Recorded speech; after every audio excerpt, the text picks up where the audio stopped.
नमस्कार दोस्तों, आपका बहुत बहुत स्वागत है नॉलेज फॉर क्यूरियस पे। और आज हम एक बहुत ही ज़्यादा शानदार एक्साइटमेंट भरा चैप्टर करने वाले हैं, यात्रा वाला चैप्टर करने वाले हैं। इस चैप्टर का नाम पूरा का पूरा स्टेटमेंट है we are not afraid to die if we can be all together या ऑल बी टुगेदर। ये बेसिकली स्टेटमेंट है जो इस कैरेक्टर ने दिया है। इनमें से एक मैं आपको बताऊंगा। ये पूरा स्टेटमेंट ही चैप्टर का नाम हो गया। स्टेटमेंट क्यों दिया मैं आगे बताऊंगा।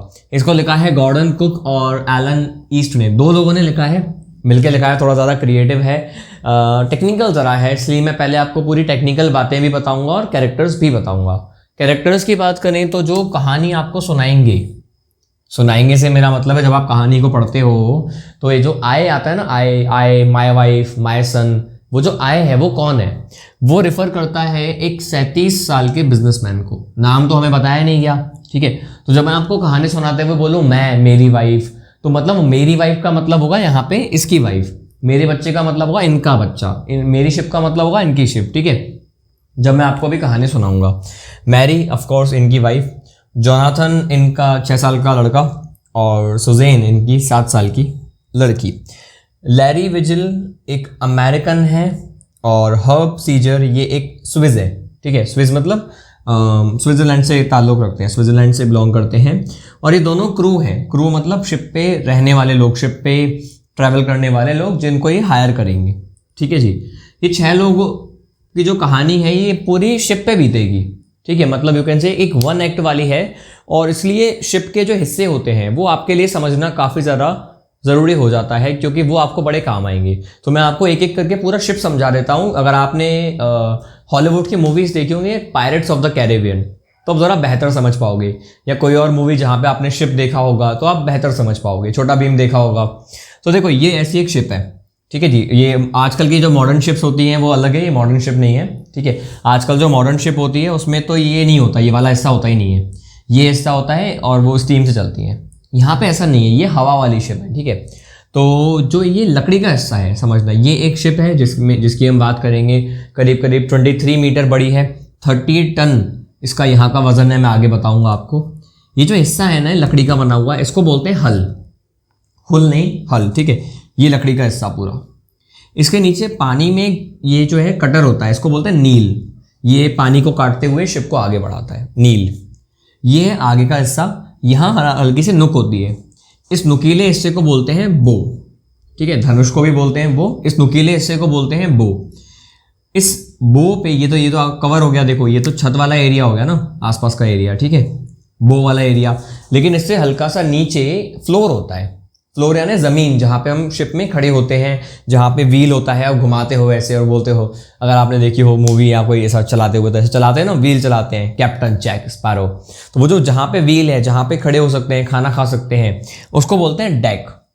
तो ये हो गया फ्लोर, और इस फ्लोर के नीचे भी काफ़ी बार यहाँ पे रूम्स होते हैं, अंदर रूम्स होते हैं, ऊपर छत होती है मेनली, ठीक है।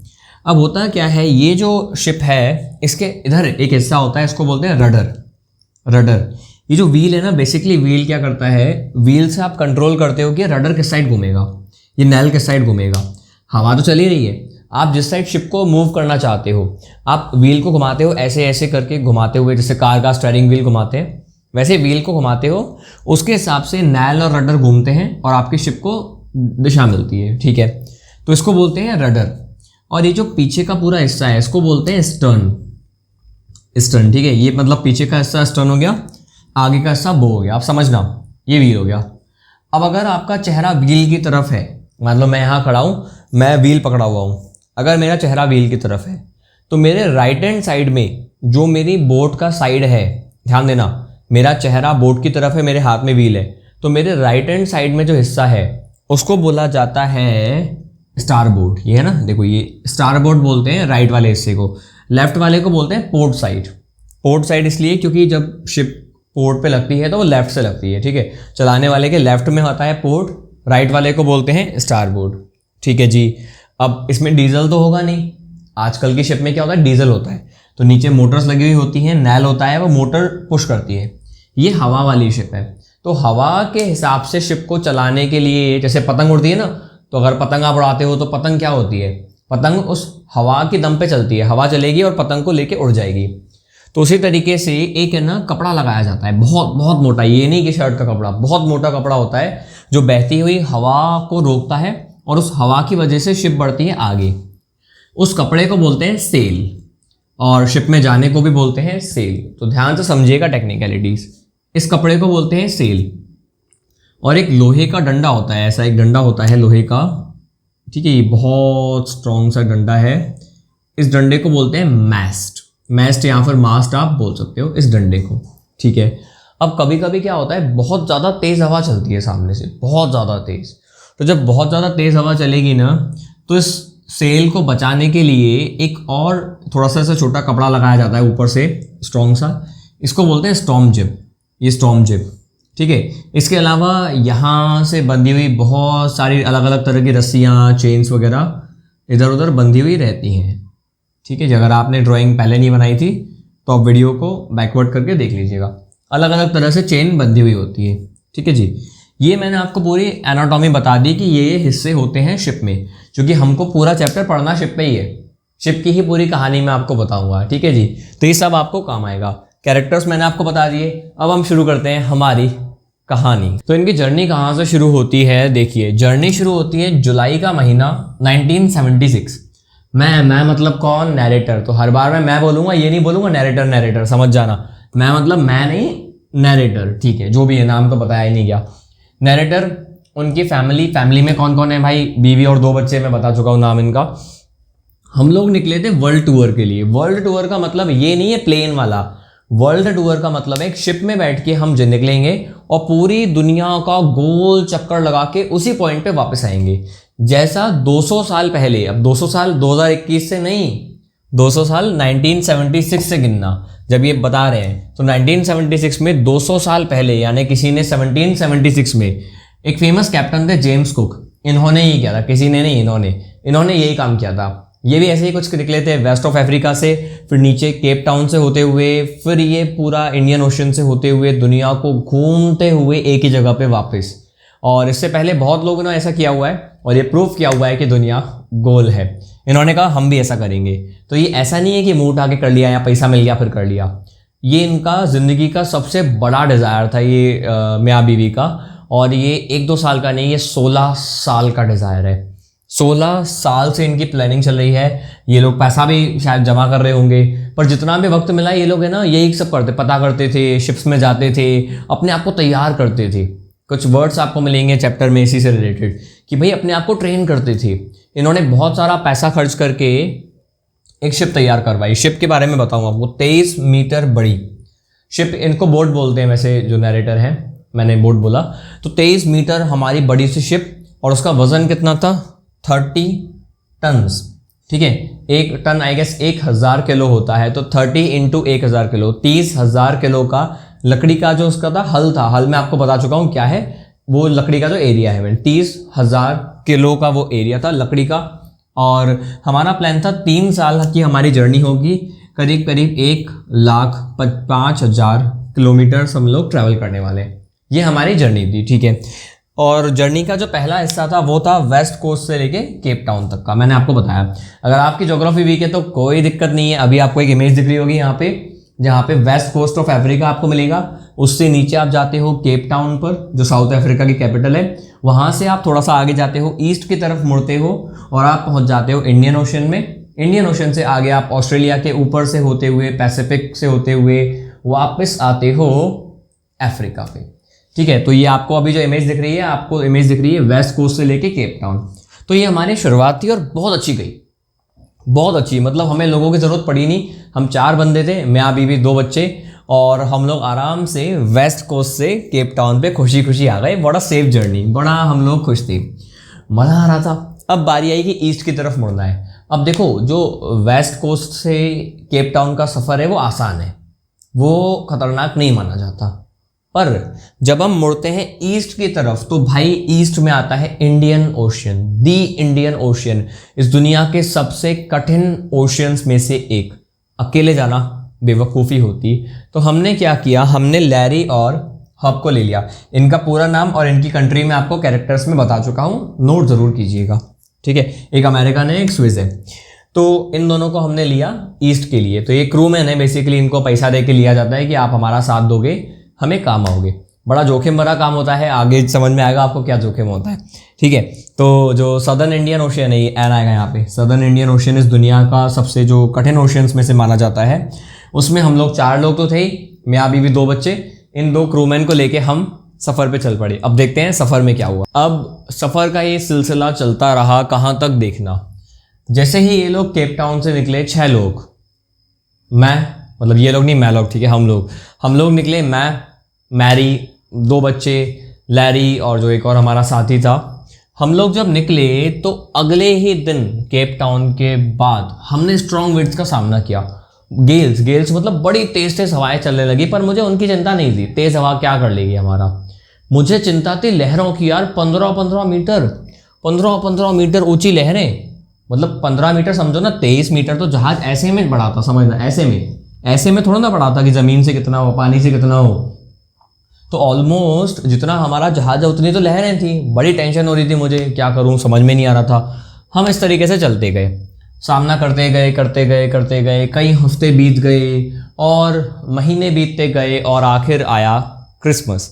जुलाई में सफ़र शुरू किया था और आ गया क्रिसमस का दिन था 25 दिसंबर। हम लोग उस वक्त 3500 किलोमीटर ईस्ट की तरफ जा चुके थे, यानी केप टाउन छोड़ने के बाद से हम चलते गए और अब हम 3500 किलोमीटर दूर आ चुके थे ईस्ट में, इंडियन ओशन में। हुआ क्या, हमने, वेदर भले ख़राब था, पर ख़राब के नाम पे क्या था, देखो लहरें हैं, अभी तूफान नहीं है, स्ट्रॉन्ग विंड्स है, थोड़ा बहुत डर है, जैसे कोरोना की पहली वाली में था ना, वेव में थोड़ा बहुत डर था, वैसे थोड़ा बहुत डर है, पर देख लेंगे, ये था। हमने मस्त क्रिसमस मनाया, हमने कहा ठीक है मौसम ठीक हो जाएगा। फिर हमने होता ना नए साल पे हम उम्मीद रखते हैं कि कुछ अच्छा होगा, हमने कहा नए साल पे मौसम पक्का अच्छा होगा, मौसम बदलेगा। नया साल आया और मौसम बदला, और मौसम बदल के और भी ज़्यादा ख़राब हो गया। मतलब मौसम बदला पर अच्छा नहीं हुआ, हालत और ख़राब हो गई। हुआ क्या, नए साल वाले दिन ही हमने देखा कि यार वेदर हो रहा है ख़राब, अब बारिश पड़ेगी, अब तूफान आएगा। ऐसा ही हुआ, जैसे ही अगले दिन सुबह हुई, यानी न्यू ईयर के बाद की सुबह 2 जनवरी 1977 हुआ क्या, तो नए साल की जो उम्मीद थी वो तो ख़राब हो गई, बदला पर बदतर हो गया और ज़्यादा, ठीक है। जब उसके बाद का दिन था जनवरी 2, सुबह से ही हमने देखा कि यार हवा बड़ी तेज़ है। तो जो जिब, मैंने आपको पता ना, जिब होता है एक, जो हम पाल जो होता है, सेल हिंदी में बोलते हैं पाल, ठीक है, उसको बचाने के लिए ऊपर से लटका देते हैं। तो हमने वही किया, मोटी सी रस्सी ली और हमने उस जिप को नीचे ड्रॉप किया और मोटी सी रस्सी से सब कुछ बांध दिया, ठीक है। इतनी हालत ख़राब थी कि जिब के बाद भी जो हमारी बोट है वो 8 नॉट्स की स्पीड पे चल रही थी। अगर आपकी ज्योग्राफी वीक है तो मैं बता देता हूँ, नॉट जब हम हवा को मेजर करते हैं तो यूज़ करते हैं। एक नॉट का मतलब होता है एक नॉटिकल माइल, एक नॉटिकल माइल मतलब 1.87 समथिंग किलोमीटर। तो एक नॉट मतलब हो गया 1.8 किलोमीटर, 1.8। तो 8 का आप हिसाब लगा लो, 8 × 1.8 कितना हो जाएगा, करीब 15। यानी एक सेल है, एक स्मॉल जिब है, उसके बाद भी इतनी तेज़ हवाएं है, ब्रेक नहीं होते उसमें, ठीक है, कि हम कम कर लेंगे। 15 किलोमीटर की स्पीड से हमारी शिप चल रही है, जो हम नहीं चाहते थे। दिमाग ख़राब। हमने क्या किया, जिब लिया, मोटी सी रस्सी ली, उसको मूविंग रोप बोलते हैं, उससे सब कुछ बांध दिया ज़ोर से, ठीक है, स्टर्न से सब कुछ बांध दिया, लोहे जो रस्सी है उससे बांध दिया। फिर हमने पूरी तैयारी कर ली। तैयारी क्या की, ठीक है, जिब गिरा दिया, ठीक है। लाइफ जैकेट जो होती है ना, कि अगर डूब गए तो क्या होगा, लाइफ जैकेट पहन ली। लाइफ बोट अगर भागना पड़ा तो क्या करेंगे, ठीक है। ऑयल स्किन्स होती है, चिपकने वाले तेल वाले कुछ कपड़े होते हैं, उसको पहन लेते हैं, अगर डूब गए तो बचा लेंगे हमको, ठीक है जी। तो जितनी पॉसिबिलिटीज़ थी हमने सब रेडी करके रख ली। इसके बाद क्या हुआ, बहुत ही खतरनाक चीज़ हुई। उसी दिन शाम के 6 बजे थी, सन्नाटा, हवा चलना बंद। एक पल के लिए बता रहा हूँ मैं, इमेजिन करना, एक पल के लिए, ऐसे नहीं बहुत लंबे समय के लिए, एक पल के लिए अचानक से 6 बजे अंधेरा, हवा एकदम बंद, चारों तरफ सन्नाटा। ये सन्नाटा खामोशी से पहले का था। अचानक से हमने देखा कि कुछ बहुत बड़ा सा अंधेरा हमारे ऊपर आ रहा है। हमें ऐसा लगा एक बादल हमारी तरफ आ रहा है, और मुझे जैसे ही ये रियलाइज़ हुआ कि वो बादल नहीं है, एक लहर है जो ऑलमोस्ट वर्टिकल है। वर्टिकल मतलब मान लो ये अगर शिप है तो वो जो लहर है वो सीधा ऐसे नहीं है यू में जा रही हो, सीधा हमारे सामने इतनी बड़ी लहर, इतनी बड़ी कि वो बाकी सारी लहरों से डबल थी, यानी वो 30 मीटर बड़ी लहर। हमें लगा कुछ नहीं होगा, मुझे लगा कुछ नहीं होगा, झेल लेगी बोट, ऐसा नहीं हुआ। वो सीधा लहर आके गिर गई और दिमाग खराब, बोट में पानी आने लग गया। हमारी शिप के नीचे पहले पानी आ गया, ठीक है, शिप ऊपर उठ गई तो हमको लगा ठीक है झेल लेगी, झेलने की बजाय क्या हुआ, क्रैक होने की आवाज़ आई, यानी जो लकड़ी का हल है वो क्रैक होना शुरू हो गया। अब मैंने आपको बताया था स्टार बोर्ड जो राइट वाला एरिया होता है, तो अगर ये पड़े हुए हैं व्हील, पकड़े हुए हैं व्हील, अगर ये हमारे जो नैरेटर तो मैं व्हील पकड़ा हुआ था, और जो स्टार बोर्ड वाला एरिया है हमारे राइट वाला, वहाँ पे आवाज़ क्रैक, टक को सीधा पानी अंदर, और पानी सीधा मेरे ऊपर भी आया। तो मेरी हालत क्या हो गई, मेरी हालत ये हो गई कि मेरा सिर फट गया। जो मेरा जो पानी है, मतलब पानी की वजह से मेरा सिर पूरा पहले व्हील पे पड़ा, खून निकलने लग गया, मैं एकदम बेहोश हो गया, पानी आते जा रहा है, आते जा रहा है, आते जा रहा है, मेरी आंखें बंद होती जा रही थी और मुझे लगा कि मेरी ज़िंदगी का अंत आ चुका है। तो मैंने हिम्मत हार गया, मैं बेहोश होते जा रहा था, सिर से खून निकलते जा रहा था। और हुआ क्या, फिर मैंने सोचा अब तो टाइम आ ही गया, पानी आ रहा है, मैं खामोश हो गया और डूबने लग गया, डूबने लगा। मुझे शांति फील हो रही थी, फिर भी ठीक है, फैमिली के साथ ही हो ना, कोई दिक्कत नहीं है। आखिरी टाइम आ गया। और आखिरी टाइम के बाद क्या हुआ अब देखते हैं। अब आपको क्या लगा होगा कि मर गया, लेकिन मरा नहीं। अचानक से क्या हुआ, पानी का लेवल थोड़ा सा कम हुआ। अब ये नहीं कि शिप से पानी गया, भाई उस एरिया में थोड़ा सा कम हुआ होगा। मेरा सिर एकदम बाहर आया, मैं सांस लेने लगा और फिर मैंने देखा अपने इस प्यारे से जहाज को डूबते हुए। आंखों में थोड़े से आंसू भी थे कि यार मेरा अपना जहाज डूब रहा है।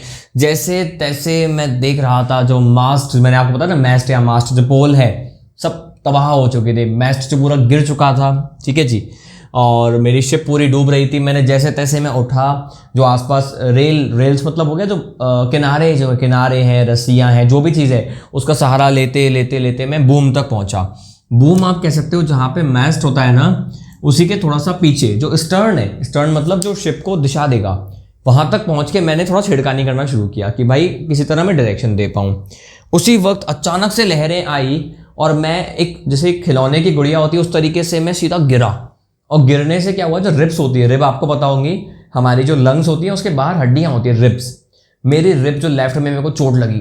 चोट लगते ही इतनी बुरी चोट लगी कि यहाँ से चोट लगी, मुंह में खून आ गया, दांत टूट गए, पूरा मुंह खून से भरा हुआ, दांत मेरे टूट चुके थे, अंदर से दर्द हो रहा था और उस दर्द के साथ उस खून को मुंह में भरे हुए मैं गया और किसी तरीके से स्टर्न को मैंने सेट कर दिया और हम अगली वेव के लिए तैयार थे। मतलब शिप को थोड़ा सा मैं आखिर बैलेंस कर पाया। जब मैं ये सब कर ही रहा था, मैरी आती है, मैरी बोलती है सारे डेक टूट चुके हैं। सारे डेक से मतलब ऐसा नहीं कि 100%, ऑफकोर्स कुछ एरिया है जहाँ पे वो खड़े हो सकते हैं, लेकिन उसके नीचे जितना भी एरिया था जहाँ पे सामान वगैरह था वो काफ़ी सारा तबाह हो चुका है। यू कैन से नीचे के जो कैबिन्स है वो तो तबाह हो ही चुके हैं, बहुत सारे एरिया तो नीचे ही था। भाई शिप में ये एरिया भी तो होता है इतना सारा, ये तबाह हो गया, ज़रा सा एरिया बचा है, वो कब तक झेल पाएगा, पानी उनको भी तबाह कर देगा और डूब जाएंगे वो। तो वो कहती है डेक्स हमारे ख़राब हो चुके हैं। तो मैंने जो व्हील है वो उसको पकड़ाया अपनी पत्नी को, जिसको मैं अभी तक मैनेज कर रहा था स्टर्न को सेट करने के लिए व्हील से, ठीक है। तो बेसिकली बूम वहाँ जहाँ पे व्हील है, तो मैंने पत्नी को व्हील पकड़ाया और मैं गया बाहर मैं देखता हूँ हैरी और हर्ब, वही वाले क्रूमैन, वो बेचारे पागलों की तरह लगे पड़े हैं पानी डालने में। तो बाल्टी नहीं, हमारे पास इलेक्ट्रिक पंप था, जिससे इलेक्ट्रिक पंप बेसिकली मोटर, और उसके अलावा होता है हैंड पंप, दोनों काम कर रहे थे। बिजली से भी पानी हम डाल रहे हैं, हैंड पंप होता है उसको घुमाते हैं तो यहाँ का पानी बाहर फेंका जाता है। वो पागलों की तरह लगे पड़े हैं। मैं जैसे तैसे कभी पानी से होता हुआ, कभी हवा से होता हुआ, लड़खड़ाते हुए पहुँचा अपने बच्चों के पास। मैंने पूछा तुम ठीक हो? बच्चा ने कहा हाँ पिताजी हम ठीक है। मेरी जो बच्ची है सुजैना, उसके सिर पे इतनी बुरी लग चुकी थी कि पूरे बम्प हो गए थे, सिर उसका सूज चुका था, पर वो बेचारी कहती है नहीं मैं ठीक हूँ। मैंने भी ध्यान नहीं दिया, मैंने कहा बम्प देखूँ कि जान देखूँ। जान बचाने के लिए मैं कमरे से बाहर निकल आया। अब देखते हैं आगे क्या हुआ। तो दोस्तों उसके बाद क्या होता है देखिए कि भाई बच्ची के जो बम्प्स है उसको इग्नोर मारा कि यार अब कहाँ तक देखे, जान बचाना है कि सिर बचाना है, समझ में नहीं आ रहा था। मैं बाहर निकला, ठीक है जी। उसके बाद मैंने क्या किया, मुझे हैमर मिला, कैनवस मिला, स्क्रूज मिले, जो सामान मिल सकता था। देखो शिप में क्या होता है, बहुत सारा सामान आदमी लेके जाता ही है, लंबा सफ़र है भाई, 3 साल का सफ़र है, तो जितना सामान हो सकता है मैंने ढूंढा। कैनवस मतलब होता है यू कैन से पाल, बड़ा सा वाटरप्रूफ कपड़ा, वो मुझे मिला जितना जुगाड़ हो सके। स्क्रू मिले, ठीक है जी, हैमर हथौड़ा मिला, वो सब लेके मैं जो स्टार बोर्ड है, स्टार बोर्ड मतलब मैंने आपको बताया था अगर आपके हाथ में पहिया है तो आपके सीधे हाथ का जो एरिया है वहां मैं पहुंचा। पानी आते जा रहा था, मेरे मन में एक ही बात आ रही थी, अगर ये पानी नहीं रुका तो हम सब मर जाएंगे, जहाज डूब जाएगा। किसी भी तरह मुझे वाटर प्रूफिंग करनी होगी, जितनी हिस्सा बचा है, जितनी लकड़ी बची है उसमें कवर करना होगा, ठीक है जी। तो मैं भिड़ गया, हैमर लिया, कट कट कट कट हथौड़ा मार मार के पाल लगाया, स्क्रू लगाए, जितना हो सकता है उतना करके कुछ ना कुछ मैंने कर लिया। फाइनली एक बुरी खबर ये आई कि जो हैंडपम्प्स हैं, जो हमारे 2 क्रूमैन थे ना, मैंने आपको बताया था लैरी और हब, वो लगे पड़े थे, ठीक है जी, वो हैंडपम्प से काम कर रहे हैं। जो हैंडपम्प था उसमें मिट्टी आ गई, मिट्टी मतलब जो भी चीज़ें होती हैं समंदर में वो फंसना शुरू हो गई, हैंडपम्प गए। इलेक्ट्रिक वाला था, शायद डीजल से काम करता होगा, उसमें शॉर्ट सर्किट हो गया। हमारा दिमाग खराब, अब क्या करें भाई, पंप हो गए बंद, पानी उतना निकला नहीं था। दूसरी तरफ देखा, जो 2 स्पेयर पंप्स थे हमारे पास, एक्स्ट्रा जो पंप्स थे, डिंगीज थे, काफ़ी सारी चीज़ें थी। एंकर जो मेन था, एंकर मतलब ऐसी चीज़ जो आपने शायद देखा होगा, ऐसा दिखता है कुछ, ऐसे एक डंडा होता है, यहाँ से डंडा होते हुए आता है, ऐसे में नुक बनी हुई होती है, ठीक है, ऐसा कुछ नुक बनी हुई होती है, एंकर बोलते हैं इसको। इसको किसी तरह से पानी में मारते हैं, रस्सी से बांध के पानी में छोड़ देते हैं। एंकर कहीं पर अटकता है तो उससे जो शिप है वो रुक जाती है। ये भी जा चुका था, सब कुछ मेरे सामने स्टार बोर्ड की साइड से पानी में गिर चुका था, दिमाग खराब हो गया था, क्या करूं। खुशकिस्मती से वो जो चार्ट रूम था जहाँ पे सारे चार्ट मैप रखे होते हैं, हालांकि कंपास वगैरह मेरा जा चुका था, पर वहाँ पे एक इलेक्ट्रिक पंप था जो मुझे याद आ गया कि एक्स्ट्रा है। तो वो जो पंप है, मैंने वो एक्स्ट्रा वाला इलेक्ट्रिक पंप उठाया और भगवान का शुक्र है कि वो काम कर गया, ठीक है जी।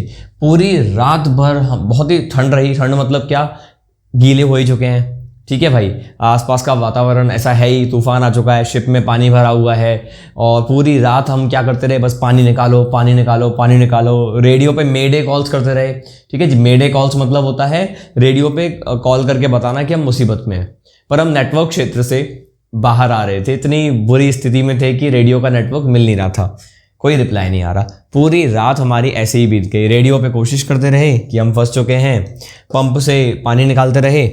और जो मेरी बेटी है सुजैन, वो उसके जो हाथ, जो उसकी स्थिति है बहुत ख़राब होती जा रही थी, सिर सूजते जा रहा था, आंखें सूजती जा रही थी, पूरी आंखें काली पड़ गई थी। और उसने अपना हाथ दिखाया बाद में, उसके हाथ पे बहुत ही डीप कट पड़ा हुआ था। डीप कट मतलब एक गहरा सा घाव पड़ गया, पूरा खून निकल गया। हमने पूछा तुमने पहले क्यों नहीं बताया? उसने कहा पिताजी आप सब हमारी जान बचाने में लगे हुए थे, मैं आपको कैसे डिस्टर्ब करूं, अभी थोड़ा माहौल सही है तो मैं आपको बता रही हूँ। बेचारी बच्ची बहुत मासूम है, 7 साल की बच्ची। होता क्या है, उसके बाद सुबह की बात है 3 जनवरी, एक अच्छी खबर ये थी कि काफ़ी सारा पानी हम लोग निकाल चुके थे। अब बहुत कम पानी था जो हमको निकालना था, मतलब जितना पानी लीक होने की वजह से आ रहा है उतना ही पानी हमको निकालना है। तो हमारे पास इतना था कि हम आराम कर सकते थे, तो 2-2 घंटे के रोटेशन में हम लोग आराम कर रहे थे कि चल 2 घंटे तू आराम कर ले, आ जा, चलो वापस पंप पे काम करो, फिर 2 घंटे तू आराम कर ले। इस तरीके से हम लोग काम कर रहे थे, पानी निकालना, रिपेयर करना, ये सब। अब देखते हैं आगे क्या हुआ। अब उस तूफान को 15 घंटे हो चुके थे और हुआ क्या, हमारी शिप, मुझे इतना तो समझ में आ चुका था कि ऑस्ट्रेलिया तो नहीं जाएगी ये शिप का जो हल है वो हो चुका है पूरा तबाह। मतलब बहुत ही कम लकड़ी का हिस्सा है जिसपे अभी हम तैर रहे थे। जो मेन पार्ट होता है शिप का, जो मेन बॉडी है वो तबाह हो चुकी थी, पानी आता जा रहा था, हिस्सा टूटते जा रहा था। हमें पता था ऑस्ट्रेलिया तक तो नहीं पहुंच पाएंगे, अब कहाँ पहुंचा जाए। तो एक दिल में उम्मीद जागी, याद आया कि कुछ आइलैंड हैं ऑस्ट्रेलिया से पहले हमारे आसपास, पर कहाँ है कोई आइडिया नहीं था। एक याद आया कि आइल एम्स्टर्डम नाम का एक आइलैंड है, ये बगल में पड़ता है ऑस्ट्रेलिया के, और ये एक बेसिकली फ्रेंच का साइंटिफिक बेस है, छोटा सा आइलैंड है, फ्रेंच लोगों ने एक्वायर किया हुआ है। यहाँ कैसे पहुंचे उम्मीद समझ में नहीं आ रही थी। हमारा जो ऑक्सिलरी इंजन था, ऑक्सिलरी इंजन का मतलब वो इंजन जो हमने रखा था कि भाई अगर हवा नहीं चलेगी तो इंजन कम आएगा वो भी जा चुका था आउट ऑफ ऑर्डर, ठीक है, वो भी खराब हो चुका था। अब समझ में नहीं आ रहा क्या करें क्या करें क्या करें।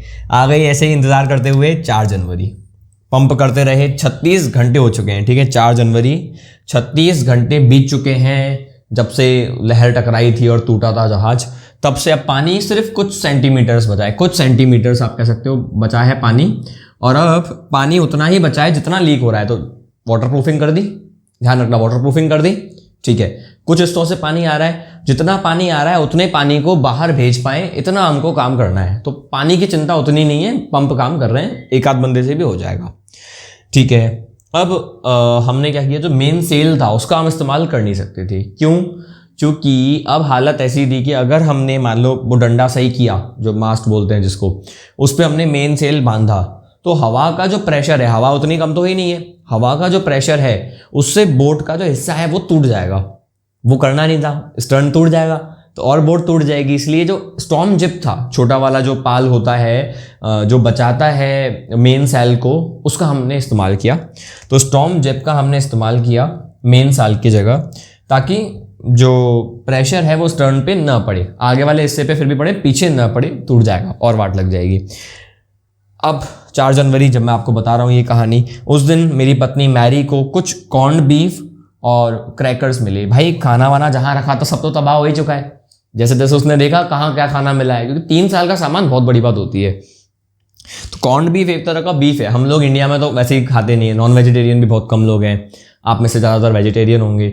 बीफ में आपको बताऊं किसी जानवर का मांस है, जैसे पिग का, बफेलो का, तो उस बीफ में कुछ मसाले भर के रखते हैं स्टॉक करने के लिए, ख़राब नहीं हो, मसाले भरे हुए होते हैं, जैसे मसाला ब्रेड होती है ना वैसा, और बिस्किट्स आपको पता है। तो ये 2 दिन में हमने पहला खाना खाया, 2 दिन से कुछ खाया नहीं था, जैसे तूफान पड़ा है, जान पे बनाई थी, खाने की क्या सोचेंगे। 2 दिन बाद हमको ये जाके खाने को मिला, ये हालत थे हमारे। अब देखो आगे क्या हुआ हमारे साथ। अब ये जो बिस्किट थे ना, ये वो क्रिसमस वाला ही दिन जैसा था, जैसे क्रिसमस के टाइम पे हुआ था, हमने क्रिसमस मनाया और उसके बाद भगवान को शायद खुशी देखी ना गई। अभी भी ऐसा ही हुआ, हमने बिस्किट खाया, बीफ खाया, लगा कि चल थोड़ा सा सुकून मिला है, पानी जा चुका है, आइलैंड का पता है, भगवान ने चाहा तो आइलैंड पे पहुंच जाएंगे। पर शायद हमारी खुशी अच्छी नहीं लगी भगवान को। हुआ क्या, अगले ही दिन शाम को 4 बजे 4 जनवरी को दोबारा से मौसम खराब, बादलों ने हमें घेर लिया। हवा की स्पीड 40 नॉट थी। 40 नॉट मतलब 40 × 1.8 किलोमीटर पर आवर। इस स्पीड से हवा चल रही थी तेज, दिमाग खराब हो रहा था, लहरें तेज होती जा रही थी, हवा रात भर हालत बिगड़ती गई। जनवरी 5 हम बहुत ज़्यादा नर्वस हो चुके थे, क्योंकि अब शिप पहला तूफान नहीं है जो झेलेंगे, क्या पता दूसरा तूफान आ जाए, और अब अगर हालत बिगड़ी तो घर नहीं जा पाएंगे, सीधा ऊपर ही जाना पड़ेगा। ये हमारे दिमाग में चल रहा था। मैं इस बीच अपने बच्चों के पास गया। जॉन ने मुझसे बात की, पूछा पिताजी क्या आप मरने वाले हैं? मैंने कहा अरे नहीं ऐसा कुछ नहीं होगा, देखेंगे। उन्होंने कहा अरे देखो पिताजी आप टेंशन मत लो, क्या हुआ, मरने वाले होंगे ना। ये जो स्टेटमेंट है ना, मैंने कहा था ये स्टेटमेंट ही चैप्टर का नाम है। अब बोला उन्होंने, क्या बोला जॉन ने, ये है ना स्टेटमेंट, पिताजी we are not afraid to die if we can all be together. पिताजी आप हो, मॉम है, मेरी दीदी है, सुजैन है, तो मैं मरने से नहीं डरता। हम दोनों के लिए कहा, मैं और मेरी बहन, हम मरने से नहीं डरते, हम फैमिली साथ में है, साथ में जिए, साथ में मरेंगे, कोई दिक्कत नहीं है पिताजी। मैं मोटिवेटेड हो गया, मैंने कहा यार बच्चों का इतना अच्छा रवैया, मैं तो जान बचा के रहूँगा। मैं सीधा बाहर आया। मैंने डिसाइड कर लिया कि मेरी बोट का जितना हिस्सा बर्बाद हो चुका है, पर अब नहीं, अब मैं बचा के रहूँगा।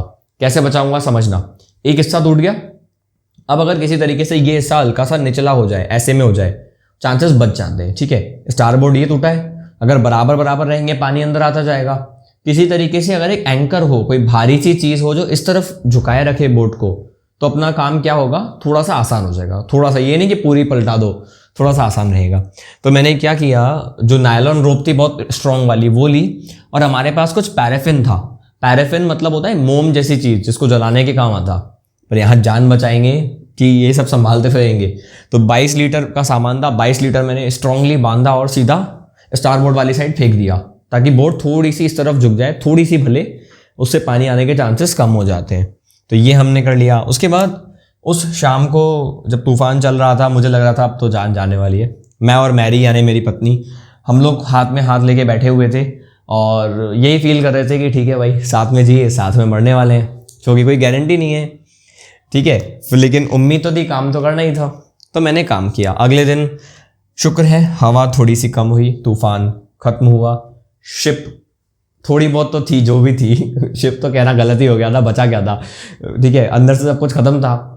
ये पता नहीं था ना कि कब लकड़ियाँ और टूट जाएंगी और कब सब कुछ नीचे का टूट चुका होगा, हम पानी में जा चुके होंगे। पर जो भी है, एक उम्मीद की किरण थी। मैं चार्ट रूम में गया, एक सेक्सटेंट होता है, सेक्सटेंट में आपको समझाऊं, आपने आई गेस 10th में पढ़ा होगा, हाइपोटेनियस, परपेंडिकुलर, ये सब चीज़ें पढ़ी आपने, एंगल, हाइपोटेनियस, परपेंडिकुलर, बेस। उसमें हमें पता होता था कोई चीज़ कितनी दूर है, किस एंगल पे है, तो हम दिखा पाते थे कि कितना जाना चाहिए हमें, या फिर कितनी दूर कोई चीज़ है, किस एंगल पे है तो कितनी दूर जाना है। तो इस तरीके से हम लोग एक एंगल पता कर लेते हैं कि इस एंगल पे अगर हम जाते हैं तो इतने किलोमीटर हम पहुंच पाएंगे। मेरे पास वो था, विंड स्पीड मैंने चेक की, सब कुछ मैंने चेक किया, थोड़े बहुत चार्ट थे, कंपास मेरा टूट चुका था, जुगाड़ वाला एक एक्स्ट्रा कंपास था खराब सा, उन सब में मैं काम कर रहा था। लेकिन 1.5 लाख किलोमीटर में फैले हुए इस इंडियन ओशन में या इस ओशन में एक 65 किलोमीटर चौड़े आइलैंड को ढूंढना वैसा ही था जैसे आप कह सकते हो पिन प्रिक्स ढूंढना, पिन ढूंढना, घास में तिनके को, सुई को ढूंढना, वैसा था ये। अब देखते हैं मिला कि नहीं आगे। तो ये बात करते हैं हमारे आखिरी स्लाइड की। एक तरह से हुआ क्या, सू मेरे पास आती है, आंखें पूरी सूजी हुई है, ठीक है जी, मतलब काली पड़ गई है आंखें, सिर्फ सूजा पड़ा है, बहुत हालत ख़राब है, लेकिन बेचारी एक कार्ड लेके आई। उस कार्ड के जो कार्ड का जो फ्रंट पेज होता है उस पर कुछ कार्टून से मैंने ध्यान से देखा, तो मेरे और मेरी वाइफ के वो थे। वो कहती है ये दुनिया के बहुत ही फ़नी पीपल है। हमने बहुत खुशी से रहा, कोई दिक्कत नहीं है पिताजी, कुछ भी हो हम साथ में मर जाएंगे, कोई दिक्कत नहीं है, पर उम्मीद तो अच्छी रख सकते हैं, let's hope for the best. इसने मुझे और उम्मीद दी। हुआ क्या, 2 बजे जब मैं सब कुछ काम कर रहा था, मोटिवेटेड ये लोग मुझे रख ही रहे थे, ठीक है, 2 बजे का वक्त है, कंपास मेरा टूट चुका था, तो मैं बस दिमाग चला पा रहा था कि जो चार्ट है, हवा इस हिसाब से चल रही है, एक अंदाज़ा लगा रहा था, मतलब कुछ पक्का नहीं था। यू कैन से इतना बड़ा ओशन है, हम लोग यहाँ पर हैं, पीछे से चल रही है हवा, ठीक है, मेरे को सिर्फ ज़िंदगी में एक बार मौका मिला है मैं तुक्का लगा दूँ, क्योंकि अगर एक बार हम कहीं पहुँच गए तो यू टर्न पॉसिबल नहीं है। ये कोई रोड की कार नहीं है कि आप यू टर्न लेके आ जाओगे, भाई हवा की दम पे आप चल रहे हो, इंजन आपके पास है नहीं। तो एक बार अगर मान लो कोई आइलैंड है, आप उस तक पहुँच गए तो ठीक, लेकिन अगर उसके पास से निकल गए ना तो आप कभी वापस नहीं आ पाओगे, आप कभी वापस नहीं आ पाओगे उस आइलैंड पे। यानी वन वाला शॉट है, वन शॉट है, अंधेरे में तीर मारने वाला, कंपास है नहीं, बस तीर मार लो, लग गया तो ठीक, नहीं तो जय जय राम। और ऐसा ही हुआ, तीर पड़ा, देखना क्या हुआ। तो मैंने बस तुक्का लगाया, दिल पे पत्थर रख के, वो होता ना जैसे पेंसिल फेरते जय माता दी टाइप, तो मैंने कह दिया 185 डिग्री पे आप एक काम करो, लैरी को मैंने बोला मोड़ दे जहाज को। तो क्या होता है, जैसे आप सबने थोड़ा बहुत अगर पढ़ा है मैथ्स वगैरह, तो आपको पता होगा डिग्री होती है, ठीक है, कितनी डिग्री पे हम मुड़ेंगे। तो पानी में क्या होता है, डिग्री के हिसाब से चला जाता है कि कितने डिग्री पे मुड़े तो चल पाएंगे, ठीक है। तो 185 डिग्री मैंने बोला, और मैंने कहा यार क्या पता मरना तो पड़ेगा ही, क्यों ना उससे पहले झपकी ली जाए। तो दिल पे पत्थर रख के मैं गया और मैं मस्त सो गया। थक तो वैसे ही गया था, प्रिपरेशन वैसे ही था, तो मैं सो गया। और मैंने लैरी से कहा था देख भाई 185 डिग्री बोल रहा हूँ, अगर मेरा अंदाज़ा सही हुआ तो 5 बजे तक हम लोग पहुँच जाएंगे। और मैं जाके सो गया। मेरी नींद खुली 6 बजे, अंधेरा हो रहा था, यू कैन से आंसू मैं मुश्किल से कंट्रोल कर पा रहा था, क्योंकि 6 बजे अभी तक कोई आवाज़ें नहीं है आइलैंड पे पहुँचने की। इसका मतलब तुक्का मेरा गलत हो चुका है। और तुक्का गलत हुआ, जो पीछे से हवा चल रही है, वेस्टर्ली विंड्स, इसके यू टर्न तो हम ले नहीं पाएंगे। इसका मतलब शायद जो जॉन ने कहा था कि हमें मरना होगा, शायद मरना ही होगा। मैं सब कुछ सोच ही रहा था कि अचानक से मैं जहाँ पे सो रहा हूँ एक सिर आता है, सिर मेरे बेटे का, अरे पिताजी, उसके साथ में सू मेरी बेटी, वो दोनों बोलते हैं ठीक है, मुझे प्यार कर रहे होते हैं कि मुझे आपका हक चाहिए। मैंने कहा क्यों भाई, आज क्या मैंने क्या कर दिया जो मुझे हक करना है आपको। वो कहते हैं पिताजी आप इस दुनिया के सबसे बेस्ट कैप्टन हो पिताजी। वो कहते हैं शायद आज नहीं, आज देख लो यार मैं कुछ नहीं कर पाया। वो कहते हैं किसने कहा, अरे पिताजी आइलैंड आ गया, आइलैंड आ गया, एक बैटलशिप की तरह दिख रहा है, हम पहुंच चुके हैं। मेरी खुशी का ठिकाना नहीं था। ठीक है, ऐसा ही हुआ। उस रात हो चुकी थी आइलैंड पे। हमने कहा किसको डिस्टर्ब करें, तो हम आइलैंड पे पहुंचे और थोड़ा सा दूर जो हमने एंकर मैंने आपको बताया था, किसी तरीके से रस्सियों की मदद से उसको आइलैंड को बांध दिया। सुबह होते ही उस आइलैंड के सारे लोग, दिमाग लगाना, आइलैंड पे जितने भी लोग रहते हैं वो सारे के सारे लोगों ने हमारी मदद की। आपको सुनने में लग रहा होगा हज़ारों लोग, सैकड़ों लोग, नहीं, 28 लोग थे। छोटा सा आइलैंड था, मैंने कहा ना कितना कुछ किलोमीटर्स में, 28 लोग थे, पूरे के पूरे 28 लोग आइलैंड के आ गए। छोटा सा आइलैंड था, वॉल्केनो से कभी बना होगा, ज़्यादा पुराना भी नहीं था, ठीक है जी। और थोड़ा सा वेजिटेशन था, लेकिन आज वो हमारे लिए इस दुनिया की सबसे खूबसूरत जगह थी, क्योंकि आज उस आइलैंड की वजह से हमें नई ज़िंदगी मिली।